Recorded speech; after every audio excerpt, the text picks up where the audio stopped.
다수파의 독주를 견제하고 또 소수파의 목리를 막는 두 가지 기능을 동시에 가지고 있다는 건 아시지 않습니까? 근데 지금 그 소수파들이 목리를 부리는 상황에서 이 패스트트랙에 태우는 것은 저는 그 근거가 있는 거라고 생각을 합니다. 그 정신에도 맞는 것이고요. 그런데 이제 방금 우리 원식 의원께서 말씀하셨지만 떠밀어서 나간 게 아니고 제 발로 걸어 나간 것이라고 저는 그렇게 해석해야 된다고 봅니다. 저는 이 국회 선진화법을 자신들이 만들어 놓고 지키지 않은 이 자유한국당에 대해서 정말로 아쉬움이 있습니다.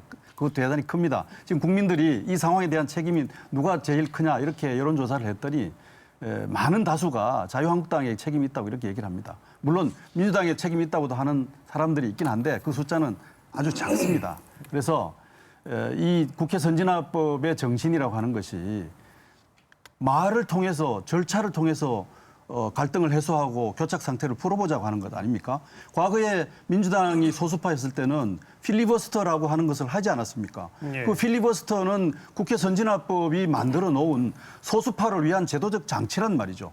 그런 장치들을 여러 군데 가지고 있는 것이고 이것 자체가 무슨 내용을 강압하는 것이 아니라 잠깐만요. 예. 절차를 규제하는 법입니다. 알겠습니다. 신속 처리안법. 김태희 그래서 교수님께 이왕 말씀을 꺼내셨으니까 한 말씀만 더. 그러니까 떠밀 나간 게 아니라 자유한국당이 스스로 나갔다라고 표현하셨는데 그렇다면 왜 스스로 나갔다고 생각하시는지를 한 말씀 짧게 해주시면. 그것은 당내 사정이 아주 중요합니다. 당내 권력 관계가 있고 총선 전략으로 저는 그렇게 했다고 생각합니다. 현재 이런 문제에 관해서는 뒤에 말씀을 드리겠습니다만 제가 평론가로 좀 얘기를 하면 예. 현재 이 과정을 통해서 황교안 대표는 당내에 굉장히 뿌리를 내리는 안착에 성공했습니다. 그리고 원내대표 나경원 대표도 내부의 지도력을 말하자면 강화시켜 나가는데 성공적으로 자기 목표를 달성했다고 봅니다. 저는 바로 이것이 동기라고 저는 생각하는 것이죠. 알겠습니다. 오히려 예, 알겠습니다. 정략적인 문제가 자유한국당에게 있다고 저는 그렇게 생각을 합니다. 하겠습니다. 예, 김태희 교수의 분석이 아주 흥미롭습니다. 그런데 저는 그게 전후를 완전히 바꿔서 지금 분석하신 거다 이렇게 생각합니다. 그러니까 입지가 불안한 황교안 대표나 나경원 원내대표가 장외투쟁을 일부러 해서 그래서 입지를 굳히고 총선을 염두에 두고 보수 진영을 결집시키기 위해서 제발로 걸어 나갔다 이렇게 분석하신 거 아닙니까? 그렇죠. 저는 완전히 거꾸로 된 분석을 제가 지금부터 제시하겠습니다. 보수 진영이 지난 2년여 동안 연전연패하고 대통령 탄핵당하고 감옥에 가고 33년형 받고 이러면서 정말로 위축돼 있다가 문재인 정부의 민생 파탄 그리고 안보 위기 때문에 대통령 지지율이 계속해서 떨어지는 이 상황에서 보수 진영이 다시 결집하기 시작했어요. 결집하면서 문재인 정권의 폭주와 독주를 막아달라고 하는 요구를 한국당에 대해서 지속적으로 해왔습니다.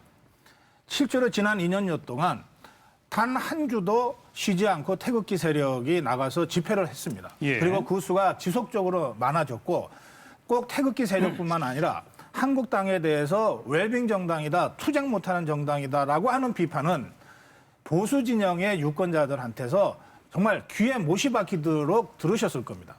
그러니까 그런 보수 진영의 민심이 한국당으로 하여금 투쟁력 있는 제1야당, 야당성 강화된 제1야당 수권정당으로서 지금 변모시키고 있는 힘이에요. 이 힘의 바탕에서 황교안, 나경원이 지금 장애 원내투쟁을 하고 있는 것이거든요. 그러니까 이 장애 원내투쟁은 야당성의 회복이라는 관점에서 봐야지 뭐 이 사람들의 입지를 강화하기 위해서 내년 총선을 염두에 둔 지지층 결집을 위해서 안 나가도 될 것을 나갔다. 이렇게 분석하시는 것은 적절치 않고요. 제가 인식하고 있는 사실과 다르고 알겠습니다. 예. 더 중요한 것은 만약에 그렇다면 이 정도 결집해놓고 다시 들어가면 되지 않겠어요? 그렇게 안 됩니다. 왜? 이 원내투쟁의 동력이 보수 진영의 강력한 투쟁 요구 때문에 시작됐기 때문에 그래요. 원외 투쟁이 원외 투쟁, 장외 투쟁이. 자, 그래서 저는 앞으로도 한국당이 뭐 삭발하는 의원들이 더 나올 거라고 저는 예상하고요.